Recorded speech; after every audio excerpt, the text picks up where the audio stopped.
A very big hello to all my dear students. So, welcome to the T2O series of your favorite channel, You and I with Dr. Ruchi Rai.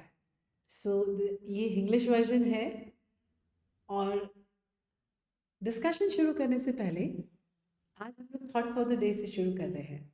ठीक है, ये thought for the day मैं आप लोगों के लिए पढ़ रही हूँ, ध्यान से सुनो. ये इंग्लिश में है लेकिन the biggest mistake is to give up on your dreams and not to challenge yourself for the fear of failure. है ना, क्योंकि मैं हार जाऊंगा इसलिए मैं कोशिश ना करूं, ये सबसे बड़ी गलती होती है. Let's keep moving forward, telling ourselves, I will start from today. I will start afresh from this moment. जितनी बार भी गिरना है खुद ही उठना है, और जरूर उठना है और तुरंत उठना है और फिर चलना. करेक्ट, यही इसका मतलब. So let's start. पहले केस स्टडी से शुरू करते हैं. क्वेश्चन क्या है? A young man with blurring of vision in right eye followed by left eye after 3 months showing disc hyperaemia. Mark करें. Young male. करेक्ट, पहला point young male presenting with blurring of vision. एक आंख में problem है vision की, फिर दूसरे में है डिस्क हाइपरीमिक है, इसको इग्नोर कर दो. सर्कमपैपिलरी टेलेंजैक्टेसिया है ना. सो यानी कि डिस्क पे न्यू ब्लड वेसल्स है, एडिमा है, नॉर्मल प्यूपिलरी रिस्पॉन्स और सेंट्रोसीकल स्कोटोमा.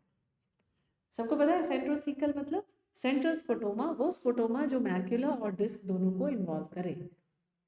अब इस चीज को ऐसे समझो, जब भी ऑप्टिक नर्व बीमार होगी क्या होता है? एक ऑप्टिक नर्व डिजीज के क्या फीचर्स हैं? 5 फिंगर्स. सो ये 5 उंगलियां क्या क्या हैं?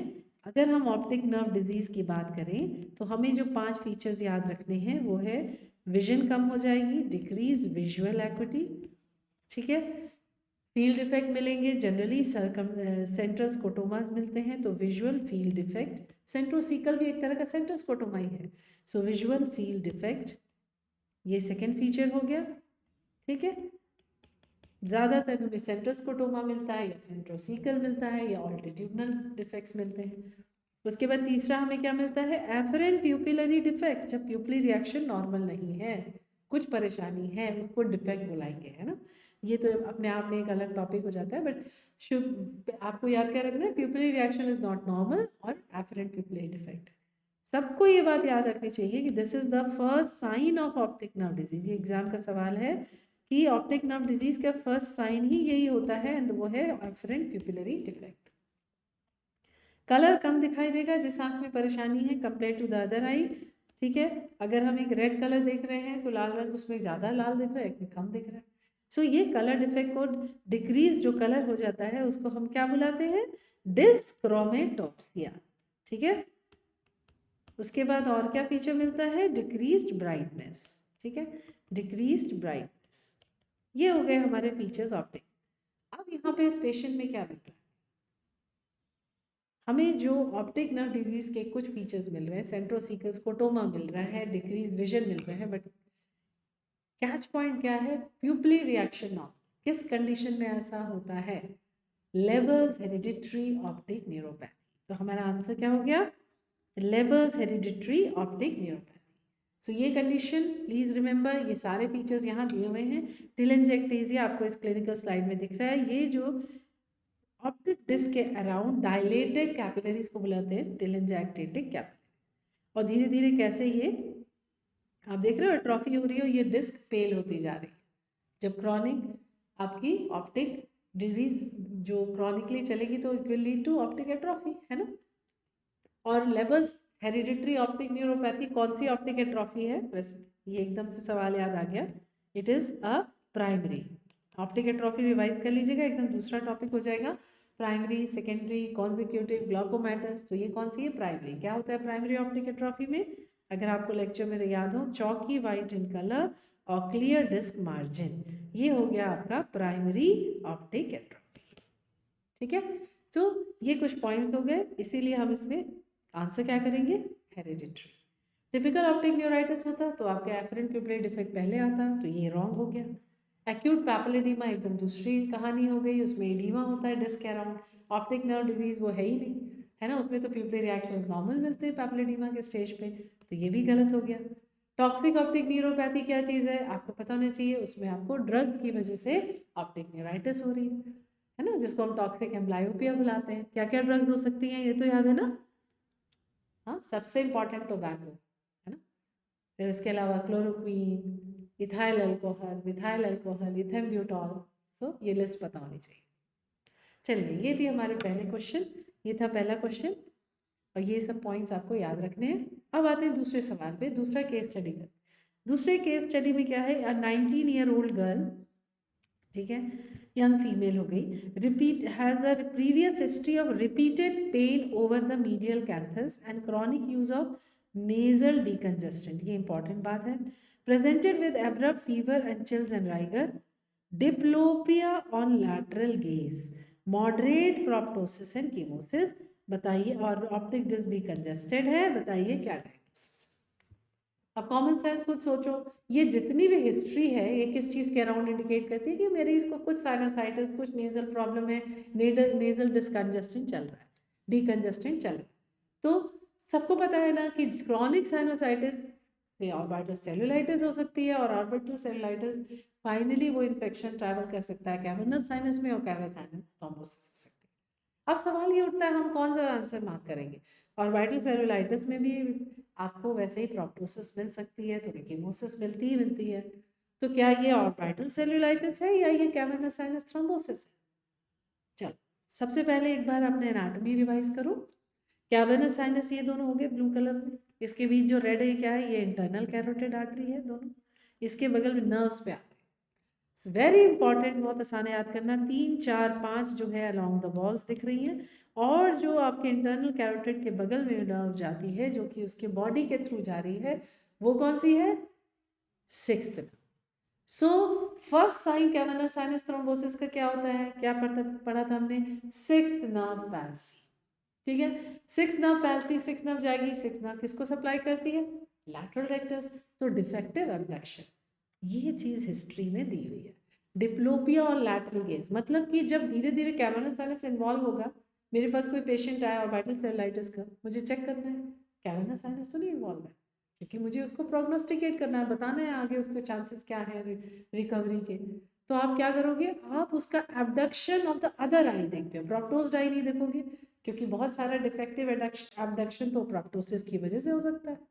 तो आप क्या करते हो, आप देखते हो defective abduction of the proptosed eye, sorry of the other eye which is not proptosed. अगर आपको लगता है डिफेक्टिव एब्डक्शन हो रहा है, एब्डक्शन नॉर्मल नहीं है, आप चेक करते हो एब्डक्शन नॉर्मल नहीं है, तब दैट मीन्स कि कैवर्नस साइनस इन्वॉल्व हो रहे हैं, है ना। देयरफॉर इसमें हम क्या आंसर करेंगे, कैवर्नस साइनस थ्रोम्बोसिस। समझ आ गया ना, ठीक है। ये देखिए ये पेशेंट है कैवर्नस साइनस का, कितना सीवियर केस है, और क्योंकि साइनसेस दोनों कनेक्टेड है, एक ऑर्बिटल सेलुलाइटिस का यूनिलैटरल प्रेजेंटेशन होगा, कैवर्नस साइनस का बाइलैटरल, तो ये आपके कीमोसिस विद प्रोप्टोसिस एंड कंजेशन जिस तरह से मिल रहा है, दिस इज क्या, दिस इज व्हाट, ये क्या है, कैवर्नस साइनस थ्रोम्बोसिस, ठीक है। ओके, तो ऑर्बिटल सेलुलाइटिस क्यों नहीं करेंगे ये तो पता चल गया। एक्यूट एथमॉइड साइनोसाइटिस, आपको बस एक क्वेश्चन यहाँ पे दिमाग में रखना है, कौन सी साइनोसाइटिस से सबसे कॉमनली ऑर्बिटल सेलुलाइटिस होगी, एथमॉइड, ठीक है, ये आपसे पूछा गया है। बट ऑफ कोर्स हम जानते हैं कि ये फीचर्स सारे किस तरफ जा रहे हैं, cavernous sinus. Orbital apex syndrome सबको पता है, ऑर्बिटल एपेक्स में क्या होता है, सुपी ऑर्बिटल फिशर है, ऑप्टिक फोरामन है, जब उसका इन्फ्लेमेशन होता है, दोनों का इन्फ्लेमेशन हो जाए उसको बुलाते हैं ऑर्बिटल एपेक्स सिंड्रोम। ओके, सो ये थी हमारी केस स्टडी। अब इन दो केस स्टडीज के बाद आज हम लोग कुछ इमेज बेस्ड क्वेश्चंस डिस्कस करेंगे, ठीक है। चलिए सबसे पहली इमेज आपके पास ये है, क्या दिख रहा है आपको, ये नोट करो, अनियन पील अपीयरेंस लग रहा है ना। So this is a cataracts opacity with onion peel, किसमें मिलता है अनियन पील, क्वेश्चन पढ़ते हैं, what surgical complication is more common in cataract seen in the above image. तो ये कैटरैक्ट कौन सा है, ये कैटरैक्ट है पोस्टीरियर पोलर कैटरैक्ट, इसमें हमें क्या मिल रहा है, हमें मिलता है अनियन पील अपीयरेंस। इस onion peel appearance is typical, मतलब ये टिपिकल। अब इसमें प्रॉब्लम पोस्टीरियर पोलर में क्या है, वो ज़्यादातर पोस्टीरियर कैप्सूल वहाँ थोड़ा अडहेयर होता है, इसलिए जब आप कैटरैक्ट सर्जरी करते हो तो क्या होता है, वहाँ पे टीयर होने के चांस बहुत ज़्यादा है। इसलिए आंसर क्या हो गया, पोस्टीरियर कैप्सुलर रप्चर। ठीक है, ये हो गया इसका आंसर। अब हम पढ़ते हैं next image. Next image 9 gazes है ना, ये 9 गेज देख के परेशान नहीं होना है। ये व्हाट आर दीज 9 गेजेस और इसमें हमें कैसे डायग्नोसिस कैसे बनाना। सबसे पहले जब भी 9 गेजेस तो समझ रहे हो ना, but we have the 9, what are the different 9 gazes. सबसे पहले प्राइमरी गेज हो गया, जब हम दाहिनी तरफ देखते हैं तो ये होता है डेक्स्ट्रो वर्जन, बाईं तरफ देखेंगे तो लीवो वर्जन। फिर अगर हम दाहिनी तरफ और ऊपर देख रहे हैं डेक्स्ट्रो एलिवेशन, ये हो गया डेक्स्ट्रो डिप्रेशन। अब बाईं तरफ ऊपर लीवो एलिवेशन, नीचे लीवो डिप्रेशन, यही आप इसमें देख रहे हो। आपको डायग्नोसिस बनानी है, टाइम ही नहीं वेस्ट करना है। सबसे पहले प्राइमरी गेज को देखो, क्या दिख रहा है प्राइमरी गेज। लेफ्ट आई मुझे बहुत क्लियरली दिख रही है कि टोसिस है, और टोसिस के साथ साथ eye is down and out. Can you all appreciate that, दिख रहा है। तो डाउन एंड आउट आई किस में होती है, मेरे ख्याल से हम लोग डिस्कस कर चुके हैं, ये थर्ड नर्व पैक्स। अब इसको फटाफट कंफर्म करने के लिए देखो लीवो डेक्स्ट्रो वर्जन, फटाफट देख लो, बाकी की जरूरत ही नहीं देखने की। क्या दिखता है आपको, आप देखते हो यहाँ पे जब ये मरीज अपने राइट देख रहा है, सो क्या दिख रहा है आपको, defective adduction. Can you see this, ये हमें क्या दिख रहा है, डिफेक्टिव एडक्शन।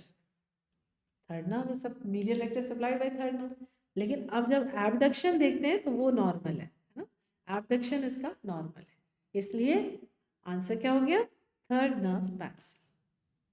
सो आपको you should be very clear, third और fourth and six nerve palsy की डिटेल्स आपको थर्ड होनी चाहिए। चलिए नेक्स्ट हम पढ़ते हैं इमेज, ये इमेज देखते हैं क्या दिख रहा है। ये लाइट के अराउंड कलर्ड रिंग्स, क्या है ये, कलर्ड हैंड्स। आसान है ना ये। So patient complaints are depicted in the image, the cause can be, क्या कॉज हो सकता है, cataract, acute congestive glaucoma, acute anterior uveitis, acute mucopurulent conjunctivitis. सबको पता है, 3 मेन कॉजेज पढ़ा चुकी हूँ इतनी बार। सो आंसर क्या होगा, ऑल एक्सेप्ट में एंटी-यूवियाइटिस में हैलोज नहीं मिलते हैं। और आपसे बहुत रिसेंटली भी पूछा गया अबाउट फिंचम्स टेस्ट, सबको याद है क्या होता है फिंचम्स टेस्ट, डिफ्रेंशिएट करते हैं क्या ये हैलोज कैटरैक्ट से है या एक्यूट कंजेस्टिव ग्लाकोमा की वजह से। क्या करते हो इसमें, मरीज को हैलोज दिख रहे हैं, आप उसके सामने एक स्टेनोपिक स्लिट पास कर रहे हो, स्लिट के थ्रू देखने वक्त अगर उसके हैलोज ब्रेक कर रहे हैं, टूटे फूटे हो रहे हैं, यानी कि ये कैटरैक्ट है। और अगर नहीं हो रहे तब नॉट ब्रेक है, तब इसका मतलब ये एक्यूट कंजेस्टिव ग्लाकोमा। खुद सोचो ना, कहीं ओपेसिटी है कैटरैक्ट में, कहीं नहीं है। इमेच्योर कैटरैक्ट में ही तो ऐसा दिखेगा ना, तो इसलिए वो टूटे फूटे हो जाते हैं, diffraction of light, scattering of light. और आपके एक्यूट कंजेस्टिव ग्लाकोमा में मेनली कॉर्नियल एडिमा है, जिसकी वजह से आपको हैलो, ये हैलो ब्रेक नहीं करता है। ठीक है, सो एक्यूट कंजेस्टिव ग्लाकोमा में नॉट ब्रेक। ओके, चलिए नेक्स्ट इमेज कौन सी है अपने पास, ये सबको पता है क्या दिख रहे हैं, जाइंट पैपिला। क्वेश्चन क्या है, कॉन्टैक्ट लेंस वेयर। जहां कॉन्टैक्ट लेंस वेयर की बात आ गई, हम वर्नल केराटोकंजंक्टिवाइटिस तो नहीं आंसर करेंगे ना। Contact lens wear with above finding, what is the diagnosis, giant papillary conjunctivitis. सबको पता होना चाहिए, this is one of the common side effects of a chronic use of contact lens. Contact lens का use बहुत wisely करना चाहिए, ये मेरे पर्सनल एडवाइस। कभी भी बिना हाथ को साबुन से धोए टच मत करो अपने लेंसेज को, लंबे ड्यूरेशन तक मत वियर करो, ऑक्सीजन सप्लाई कॉर्निया का एयर से जाता है। और नेवर बी केयरलेस कि लेंस पहने पहने ही सो गए, ये नहीं करना है कभी। ठीक है, या अब आप बताओ कि ट्रैकोमा के फॉलिकल्स या वर्नल केराटोकंजंक्टिवाइटिस, चलिए उसकी भी स्लाइड देख लेते हैं। ये हो गया आपके ट्रैकोमा के सैगो ग्रेन लाइक फॉलिकल्स, सबको पता है।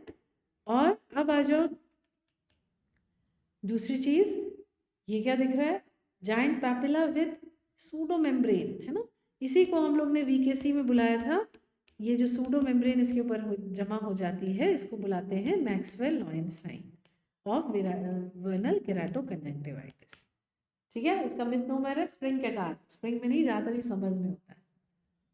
चलिए अब आइए नेक्स्ट इमेज पे ये कौन सा इमेज है? वोजियस रिंग, यही है? श्योर हो? हाँ, आइरिस पिगमेंट इम्प्रिंट हो रहा है लेंस के एंटीयर कैप्सूल पे। यही दो सवाल पूछता है, कहाँ पे? एंटीयर कैप्सूल, पहली चीज। ठीक है, कहाँ पे? आप बोलोगे एंटीयर कैप्सूल ऑफ लेंस। ये क्या है? आइरिस पिगमेंट जाके छप गया, जोर से चोट लगी, आइरिस लेंस पे टच हुआ और आइरिस के सबसे पीछे वाली लेयर है पिगमेंट एपिथेलियम, तो वो जाके उस पर छप गई और वो प्यूपिल के शेप में छपी, इसलिए वो रिंग के फॉर्म में है। इसी को बुलाते हैं वोजियस रिंग। करेक्ट?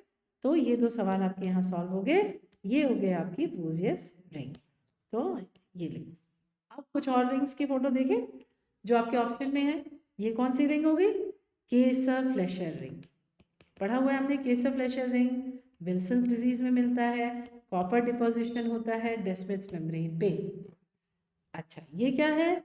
ये है आपकी, इसमें मुश्किल हो रही है तो ये आपके ज़्यादा क्लियर इमेज है। ये है फ्लेशर्स रिंग।